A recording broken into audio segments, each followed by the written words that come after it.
Dice mis hermanos, ahora seguimos en nuestro estudio del pasado de la hermenéutica en la edad medieval. Pero ahora vamos a ver un poco más de esa diversidad que hubo en ese tiempo, viendo algunos de los movimientos que llamamos pre-reforma que surgieron en ese tiempo. Y específicamente dos. Hay muchos otros, pero vamos a enfocarnos en dos. En los valdenses y Pedro Bardo, y en segundo lugar John Wycliffe. En esta sección quiero considerar la hermenéutica que se encontró entre dos grupos principales de la Reforma en la Edad Media, los valdenses y los lollardos, lo cual era el título usado para los seguidores de Wycliffe. Desafortunadamente, esos grupos no se consideran mucho en la consideración de la historia de la hermenéutica, ya que están fuera de la corriente de sus días. No son parte de, como siempre en esa misma línea conectadora, están un poco fuera del grupo. Sin embargo, creo que es una consideración importante y provee una buena transición al estado de la hermenéutica en el tiempo de la Reforma. De hecho, muchos de estos grupos se unieron con la Reforma. Los valdenses se unieron a los reformadores y también Lutero fue acusado de ser un seguidor de Hus, quien era seguidor de Wycliffe. Entonces hay mucha conexión entre estos grupos y la próxima parte de nuestra historia en la Reforma protestante. El estudio de los valdenses es un poco complicado. ¿Alguien ha estudiado algo de los valdenses en el pasado? ¿En qué contexto más se considera? Para mí, mi primera experiencia con los valdenses fue cuando yo era anarquista. Cuando yo trazaba el rastro de la sangre y los valdenses eran bautistas, como yo.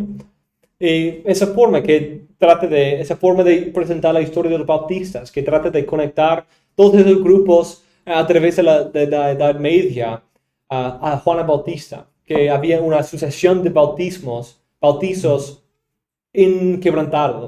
una sucesión inquebrantada en toda la historia. Entonces, muchas fuentes que hablan de ellos de esa perspectiva, lo cual es una perspectiva equivocada históricamente. Entonces, es algo que causa un poco de dificultad. Otra dificultad en su estudio es que ¿quién contaba la historia en ese tiempo?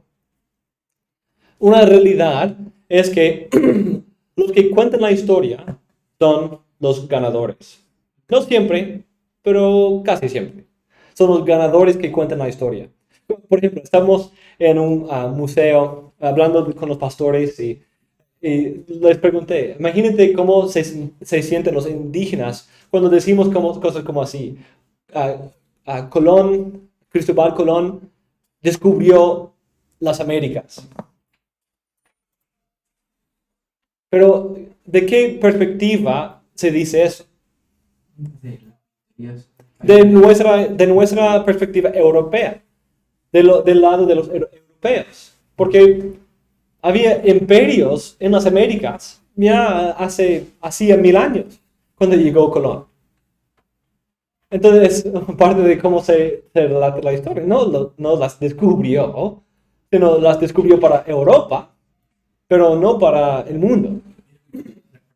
Ajá. Cristóbal Colón no descubrió América, vino a destrozar. Eso es otra pregunta. Eso refleja la perspectiva indígena. Sí, ajá. Entonces, hay algo de verdad en eso. Porque sí hizo muchas cosas muy malas. Esclavizando personas, abusando de personas. Y sí, no era tan pacífico. Esto lo dijo mi profesor de historia. Sí, ajá. Pero sí es cierto que muchas veces son los ganadores que relatan la historia. No es el león que relata la historia, sino es el cazador. Y así es con los valdenses. ¿Quiénes contaron su historia? Los católicos, quienes les llamaban herejes.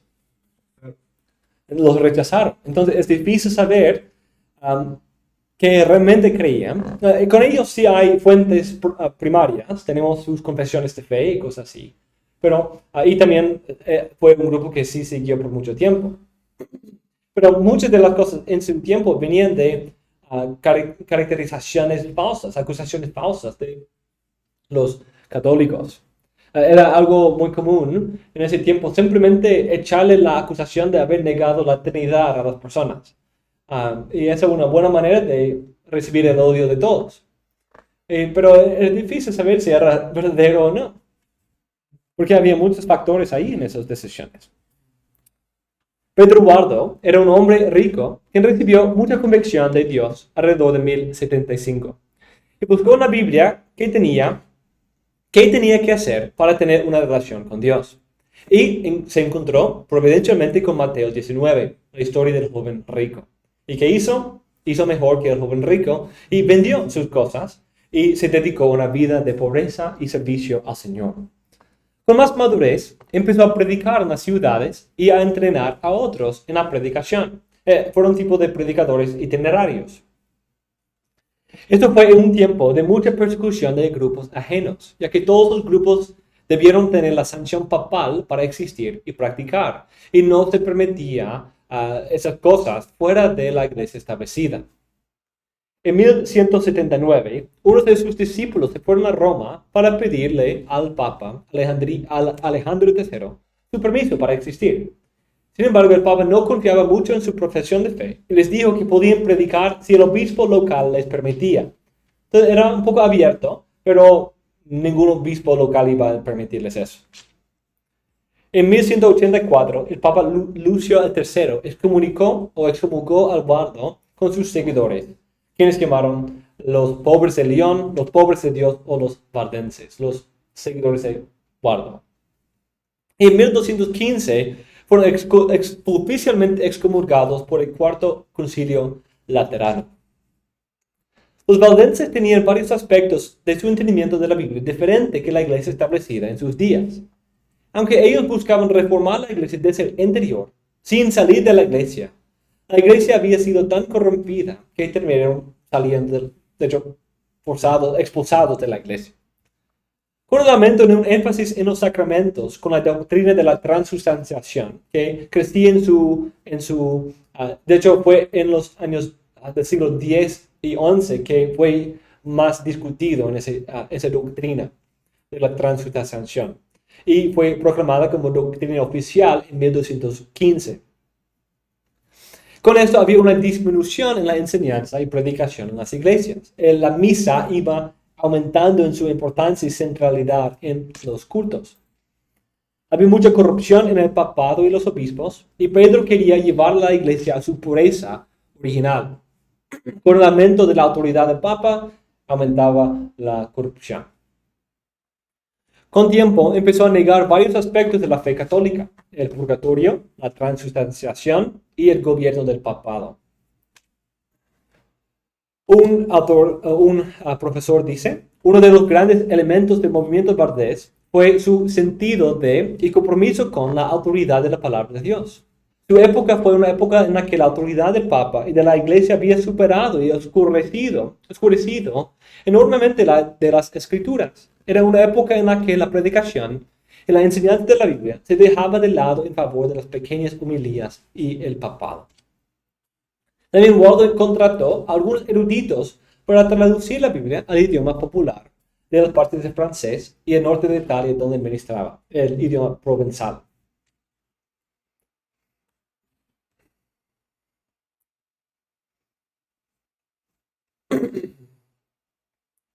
Mucho de lo que sabemos de su doctrina viene de una confesión de fe propia de 1120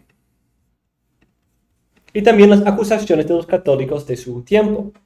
Había otra confesión en 1080 y la comparación de esa con la de 1120 te marca algunos de los cambios en su énfasis dentro de ese periodo, mientras iba respondiendo y creciendo. En su confesión de 1120 demuestran su unidad sustancial con la fe católica, al afirmar su acuerdo con Nicea, el credo de Atanasio y el credo apostólico. En cuanto a la Biblia, podemos ver 4 detalles importantes: una distinción entre los libros canónicos y deuterocanónicos, la regla de fe, la naturaleza cristocéntrica de todas las escrituras y la superioridad de las escrituras sobre la tradición humana, especialmente eclesiástica.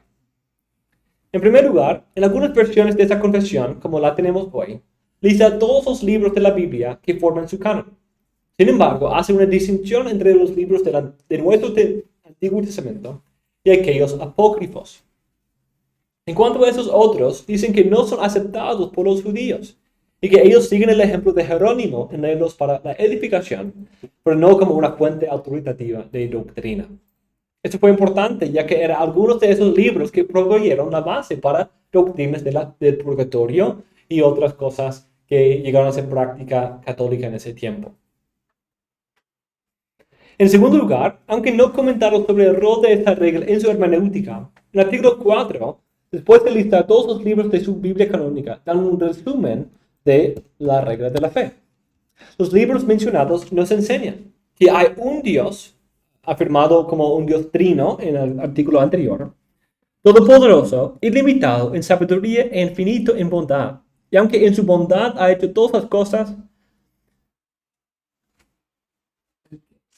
y que en su... porque creó a Adán a su propia imagen y semejanza.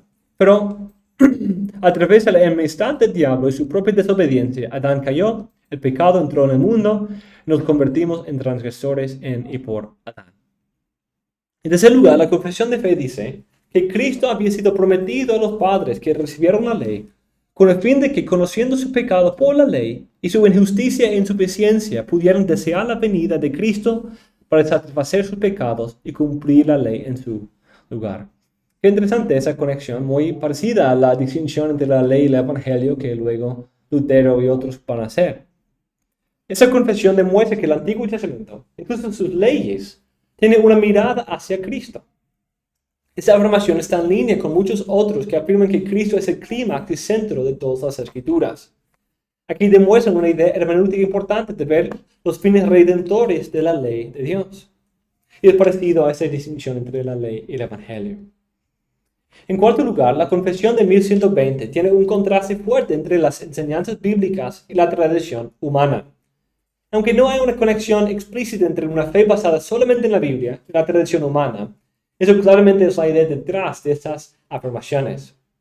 En el artículo 9 enseña: completamente negamos el purgatorio imaginario de Anticristo, inventado para oponerse a la verdad. En los artículos 10 y 11 afirman: además, siempre hemos considerado todas las invenciones de los hombres en los asuntos de la religión como una abominación indecible ante Dios, como los días festivos y las vigilias de los santos, y lo que se llama el agua bendita, la abstención de carne en ciertos días, y cosas semejantes, pero sobre todo las misas. Aborrecemos todos los inventos humanos como los que proceden de Anticristo, que producen angustia y son perjudiciales para la libertad de la mente. En el relato católico de las herejías de los valdenses, un autor dijo: también dicen que la doctrina de Cristo y los apóstoles es suficiente para la salvación, sin los estatutos de la iglesia. ¡Qué horror! La tradición de la iglesia es la tradición de los fariseos. ¡Wow! Y que se hace más de la transgresión de una tradición humana que de una ley divina. Mateo 15. ¿Por qué transgredís los mandamientos de Dios a causa de vuestras tradiciones? También rechazan el sentido místico de las Sagradas Escrituras, principalmente en lo que se refiere a los dichos y hechos pronunciados en la iglesia por tradición, como que el campanario significa un doctor. Entonces, la iglesia católica llegó a muchas cosas raras ahí.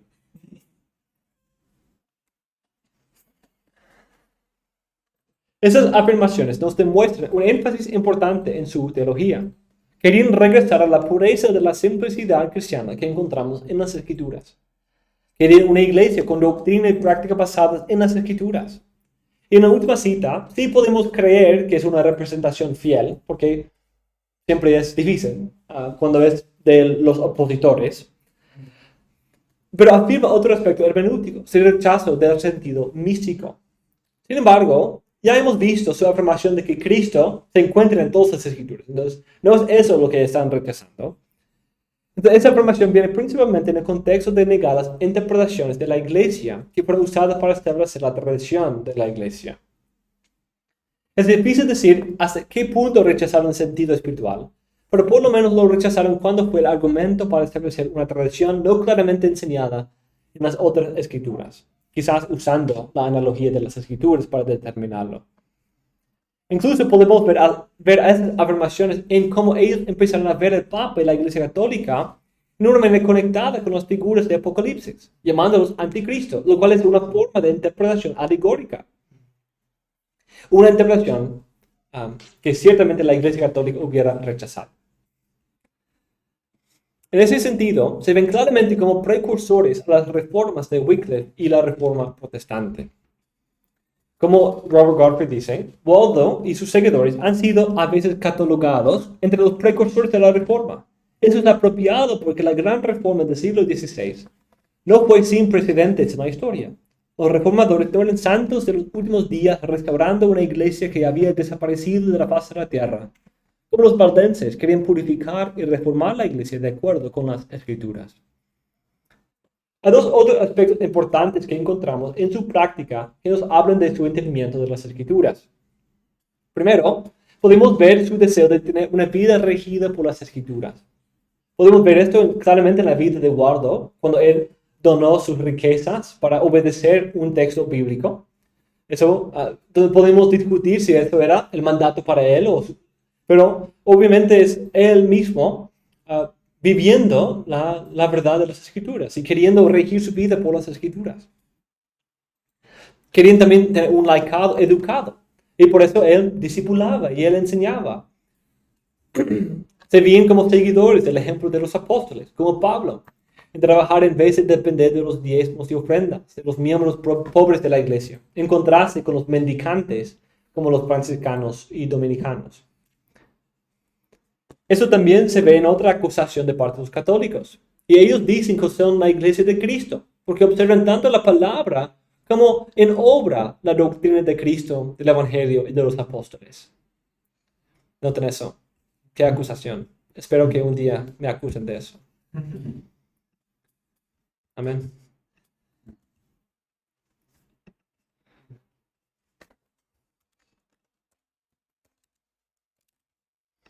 Segundo, creen en el sacerdocio de todo cristiano. Y por eso cada cristiano tiene el derecho de leer y estudiar la palabra de Dios. Esa idea está detrás de su práctica de traducir las escrituras al idioma popular. En ese tiempo el culto se enfocaba mucho en los sacramentos y la predicación era pésima. Los valdenses enfatizaban la educación de los cristianos en las cosas de Dios y hacer disponibles las escrituras en su propio idioma. Una convicción que comparten con Wycliffe posteriormente. Otro pre-reformador importante es el teólogo inglés John Wycliffe. Los detalles acerca del nacimiento y parentela de Wycliffe están desconocidos. Y Wycliffe se escribe en como 1000 maneras diferentes. Entonces, en sus propios escritos se escribe en maneras diferentes. Pero es posible que nació alrededor de 1330 en el norte de Britania. Estudió la teología en la Universidad de Oxford, empezando con alrededor de 14 a 15 años. Pero eso era común en ese tiempo. Recibió su doctorado en 1372. En su vida tuvo muchas luchas con la corrupción de la iglesia y las batallas para poder e influencia. Llegó al punto en que negó la autoridad del Papa. De hecho, afirmó que la iglesia consiste solamente en los elegidos y no en los miembros externos, incluso si eso excluía al Papa. Además, negó la doctrina de la transubstanciación, que ya había sido hecho dogma oficial desde el siglo anterior. Aunque murió de causas naturales en 1382, fue condenado junto con su discípulo John Huss, o seguidor, no discípulo literal. Después de su muerte en el concilio de Constancia en 1415, y unos años después, sus huesos fueron excavados, quemados y tirados al río. Entonces murió naturalmente, pero lo odiaron tanto después que quemaron sus huesos. Aunque en algunos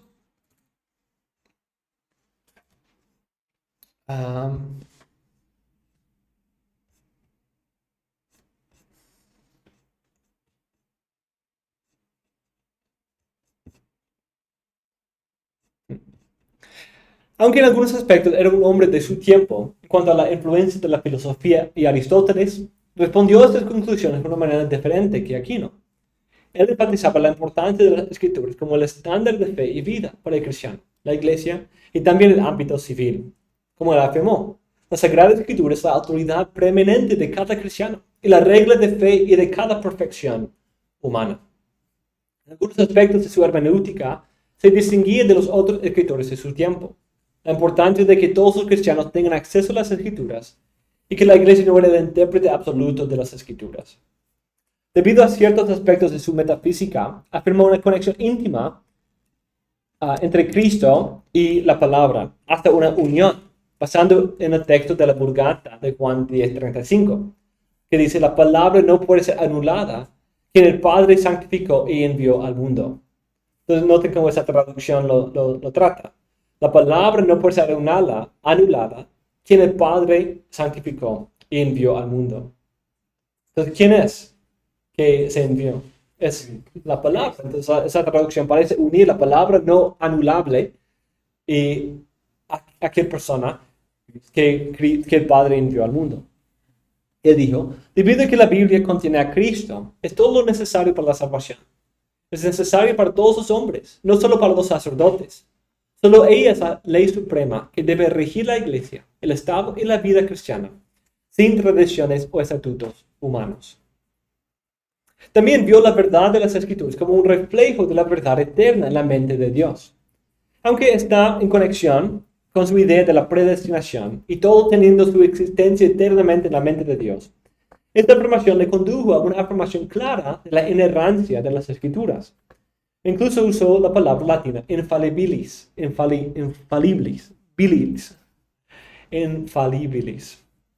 Y aquí esta palabra de la vida está unida a Cristo y refleja exactamente lo que Dios determinó eternamente.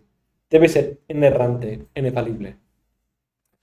Como otros en su tiempo y anteriormente, él afirmó la importancia de la analogía de las Escrituras. Afirmó que todo lo que es necesario para entender y saber en las Escrituras está expuesto en una manera clara, en el sentido literal. Como vimos en Aquino, aunque el sentido alegórico puede enseñarnos mucho, no puede enseñarnos algo en contra de lo que la Biblia afirma en otros pasajes según el sentido literal. Una de las maneras clave en que Wycliffe tenía un entendimiento diferente que los demás de su tiempo era en su negación fuerte de la autoridad papal y eclesiástica. Dijo que la iglesia se había distorsionado en varias maneras y necesitaba regresar a una pureza primitiva. En un punto afirmó: si fueran 100 papas y todos los frailes se convirtieran en cardenales, sus opiniones no deberían aceptarse en asuntos de la fe, si no son conformes a las Escrituras. Muy reformado, ¿cierto? Y luego dice: Cristo tenía la intención de que el verdadero cristiano probara todas las cosas por la palabra de Dios. Todas las iglesias, todos los ministros, todas las enseñanzas, todas las predicaciones, todas las doctrinas, todos los sermones, todos los escritos, todas las opiniones, todas las prácticas. Esas son sus órdenes de marcha. Probar todo por la palabra de Dios. Medir todo por la medida de la Biblia. Comparar todo con la norma de la Biblia. Pesar todo en las balanzas de la Biblia. Examinar todo a la luz de la Biblia. Probar todo en el crisol de la Biblia. Aquello que no puede soportar el fuego de la Biblia, rechaza, rehúsa, repudia y desecha. Esa es la bandera que clavó en el mástil, que nunca sea bajada. Sola Escritura. Era probablemente por su rechazo del papado, de la conexión que vio con los acontecimientos en su día y el libro de Apocalipsis, que este fue el primer libro que tradujo al inglés. Qué interesante, ¿cierto? Como hemos visto en algunas citas de él, tenía una convicción de que la Biblia era para cada cristiano, lo cual lo hace necesario traducir al pueblo, al idioma inglés. Pero lo hizo desde los textos latinos y no los textos originales, porque no estaban disponibles realmente en sus días. Vio esto no meramente como un ataque contra el papado, sino como el pastor que era, lo hizo para el bien de su pueblo. No lo hizo simplemente para oponerse al papado, sino porque quiere realmente servir a su pueblo. Cuando tradujo los evangelios, dijo que era para que los pobres de su iglesia pudieran ver los ejemplos de los santos y vivir conforme a la Biblia. Ese aspecto no era tan exitoso como las traducciones de Tyndale y Lutero, porque la imprenta no se había inventado todavía. La producción de las copias de esta Biblia fueron bastante difíciles, pero aún así pudo llegar a Praga, en el centro y oriente, el centro oriental de Europa, unos 10, 20 años después de su muerte. Entonces, aunque era difícil, era todavía posible y tenía seguidores ahí en Europa también. Pero con Lutero, Tyndale, Calvino, ellos pudieron publicar 2000 copias de un libro en una semana. Mientras para hacer eso requería años y quizás décadas para hacer tanto trabajo. Entonces podemos ver un poco la historia de cómo la providencia permitía que ellos sean pre-reformadores y no los reformadores propios. Bavinck resume su doctrina de la palabra expresada en su tratado de la verdad de las Escrituras. La Biblia es la sagrada palabra de Dios, nunca miente, tiene a Cristo como su centro y es dada a todos los cristianos para leer y explorar. Esa última fue lo que le llevó a traducir la Biblia. Podemos ver su propia afirmación de ese principio en esas palabras. Cristo y sus apóstoles enseñaron al pueblo en la lengua que mejor conocían. Es cierto que la verdad de la fe cristiana se hace más evidente cuanto más se conoce la fe misma. Por tanto, la doctrina no solo debe estar en latín, sino en la lengua vulgar. Y como la fe de la iglesia está contenida en las escrituras, cuanto más se conozcan estas en sentido verdadero, tanto mejor. Los laicos deben entender la fe. Y como las doctrinas de nuestra fe están en las escrituras, los creyentes deben tener las escrituras en una lengua que entienden perfectamente. Este principio no debemos permitir que nuestro mundo moderno, con miles de traducciones al español y miles de Biblias en nuestras computadoras, nos hagan perder la gran importancia y lo radical de este principio. No siempre ha sido así, que todos tomen por sentado la necesidad de traducir la Biblia. Hoy en día lo tomamos por sentado, pero en ese contexto no fue así, sino era algo que era radical, era un cambio catastrófico.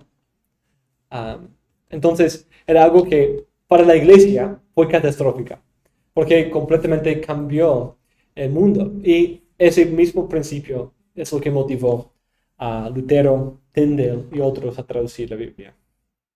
Y en su nombre, muchos traductores bíblicos el día de hoy, del Ministerio de Traductores Bíblicos Wycliffe, van a todas partes del mundo con la meta de traducir la Biblia al idioma de todos los 7000 idiomas del mundo. En cuanto a su práctica, eso es más en cuanto a los principios, pero aquí en cuanto a su práctica, él da 5 pasos de interpretación. Obtener un texto confiable, primer paso. Entender la lógica de las escrituras. Comparar las varias partes de las escrituras. Mantener una humilde actitud buscadora. Recibir la ayuda del Espíritu Santo. Su método de interpretación tiene muchos aspectos parecidos a lo que hemos visto en otros escritores, como la importancia de la unidad doctrinal y específica de las escrituras, la importancia de la actitud del intérprete en el proceso de la hermenéutica y la dependencia del Espíritu Santo. Cuando habla de entender la lógica de las escrituras, es parecido a la afirmación de la analogía de la fe que vimos en otros autores. Cuando habla de comparar varias partes, es lo que llamamos la analogía de las escrituras. Pero también notamos que otro principio importante para él es el tener un texto confiable. No hemos visto eso como tan importante hace un momento, pero sí ha estado ahí latente. Pero aquí él lo tiene como el primer paso de su interpretación. Asegurar que el documento que tengas adelante sea una buena representación del texto original de la Biblia. La realidad de la crítica textual y la necesidad de comparar manuscritos y aferrarse de los manuscritos más fieles es un principio con una historia muy larga en la iglesia cristiana. Debido a la gran importancia de la Biblia y de su autoridad suprema, el asegurar que el texto interpretado sea una versión fiel es absolutamente clave.